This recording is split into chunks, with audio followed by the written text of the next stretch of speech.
मुंडे ताई यांना विनंती करतो की त्यांनी इथं संबोधन करावं.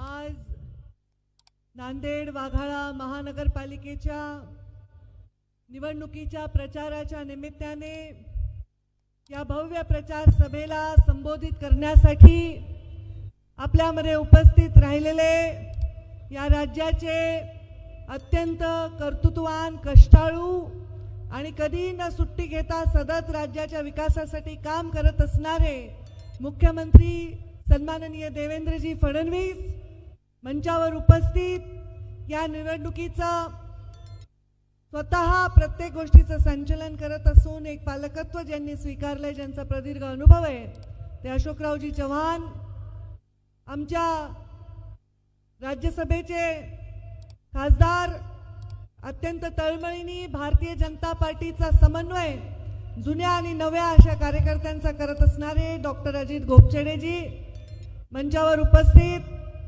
आमचे जिल्ह्याचे अध्यक्ष राजूरकरजी, आमदार जितेश अंतापूरकरजी, आमचे आमदार आणि अत्यंत युवा कार्यकर्त्या श्रीजया चव्हाण, आमदार तुषार राठोड, आमदार भीमराव केराम, BP सावंत माजी मंत्री, मंचावर उपस्थित राम पाटील रातोळीकर, संतुकरावजी हंबर्डे, चेतन बापू देशमुख, सर्व मान्यवर, कारण मुख्यमंत्री महोदयाचं संबोधन आपल्याला ऐकायचं आहे. आणि मला खरं तर सन्माननीय अशोकरावजी चव्हाण यांचं भाषण हे मोठं होतं, विस्तृत होतं, पूर्ण नांदेडच्या भूत भविष्याचा वर्तमानाचा वेध घेणार होतं, म्हणून त्यांना पूर्ण वेळ मिळावा यासाठी त्यांचं भाषण ठेवलं होतं. मला मुख्यमंत्र्यांचे आणि माझ्या अनेक सभा असल्यामुळे त्यांना माहिती की कमी वेळात मी बोलू शकेन, तर मी फार वेळ घेणार नाही. या नांदेडचा प्रभारी म्हणून मला जबाबदारी दिलेली आहे.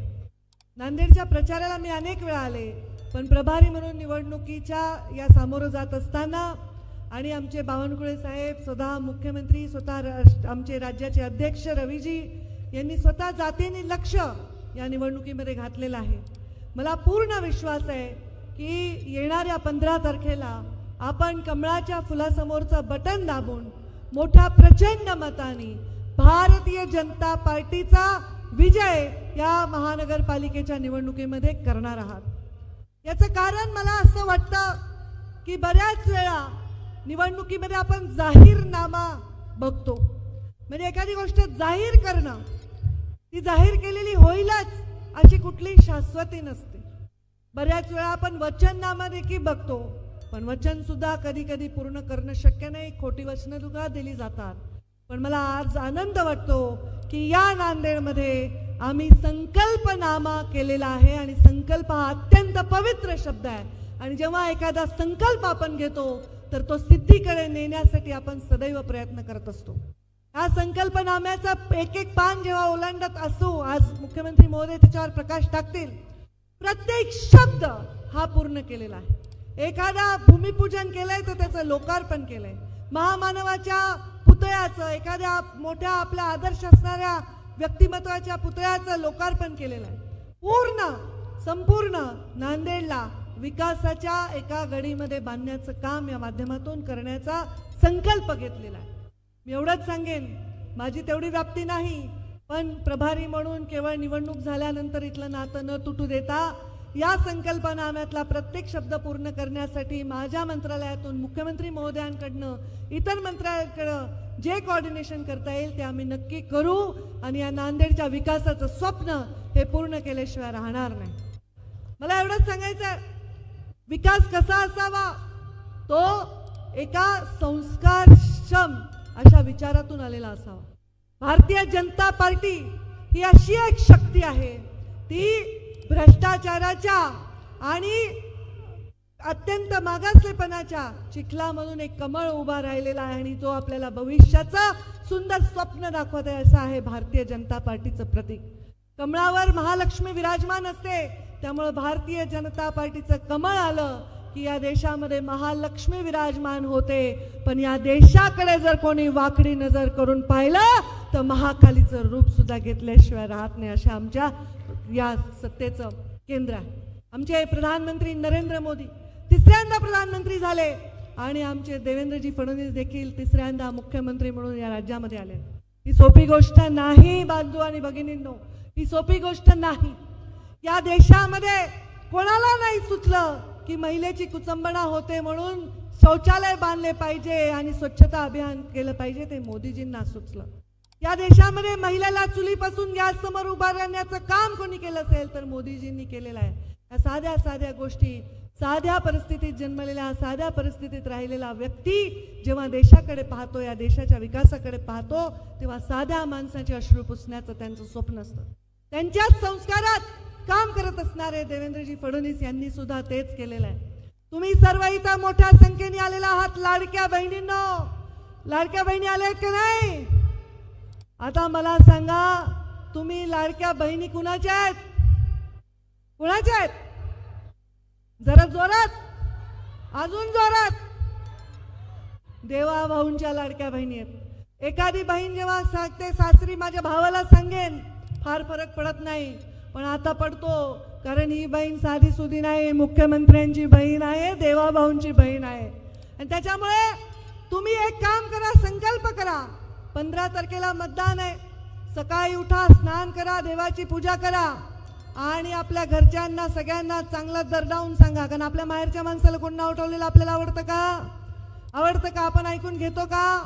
तर आमचे देवा भाऊ यांची सत्ता आहे, ते मुख्यमंत्री आहेत आणि त्यांच्या नेतृत्वाखाली नांदेडची महानगरपालिका आणायची आहे. घरच्यांना सगळ्यांना सांगा, उठा, जाऊन सकाळी पहिले मतदान करा, त्याच्याशिवाय नाश्ताच देऊ नका. माझ्या भावाला म्हणजे कमळाला मतदान केल्याशिवाय नाश्ता मिळणार नाही.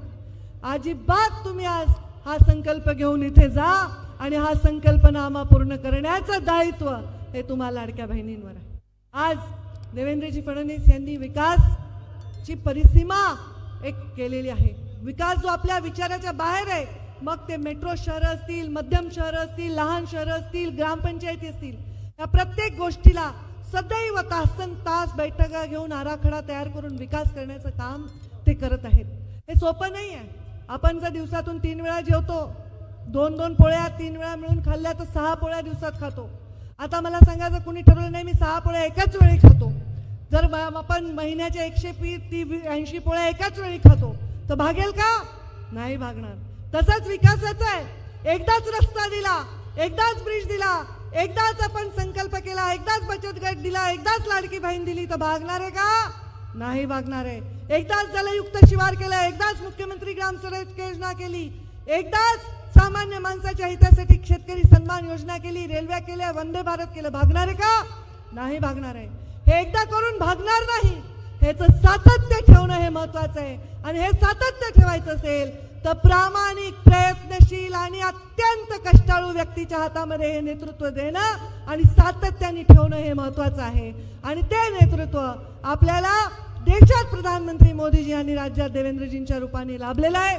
आणि आपल्या या नांदेडमध्ये त्याच विकासाची गंगा आणायची असेल तर आपण सर्वांनी त्यांच्या पाठीमागे आपल्या आशीर्वादाची शक्ती उभी करा. मी पर्यावरण मंत्री आहे, फार काही बोलणार नाही, पण देवेंद्रजीचा आग्रह आहे, वेस्ट टू एनर्जी करा, कचऱ्यापासून ऊर्जा निर्माण करा, म्हणजे आपले शहर स्वयंपूर्ण होतील. नद्यांचं पुनर्जीवन करा, म्हणजे आपले स्वच्छ आणि सुंदर जल आपण प्रत्येकाच्या घरापर्यंत देऊ शकू.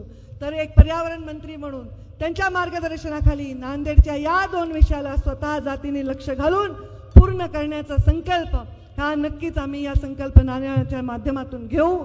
आणि ग्रामीण भागामध्ये उद्योजक बनवून प्रत्येक तरुणाला जीन पॅन्ट आणि टी शर्ट घातलेला तरुण सुद्धा ग्रामीण भागाचा शेती आणि उद्योजक बनून आपला एक स्वतःचं जीवन मोठं करू शकतो. अशा प्रकारचं काम या माध्यमातून करू एवढं या निमित्ताने सांगते. नांदेडच्या सर्वांगीण विकासासाठी देवेंद्रजी फडणवीस यांच्या नेतृत्वावर विश्वास ठेवून आपण येणाऱ्या 15 तारखेला महालक्ष्मी ज्याच्यावर विराजमान आहे, ज्याच्या येण्याने सुजलाम सुफलाम हा देश होऊ शकतो, अशा आमच्या कमळाच्या फुलासमोरचं बटन दाबा एवढी विनंती करते आणि माझ्या वाणीला विराम देते. धन्यवाद. जय हिंद, जय महाराष्ट्र.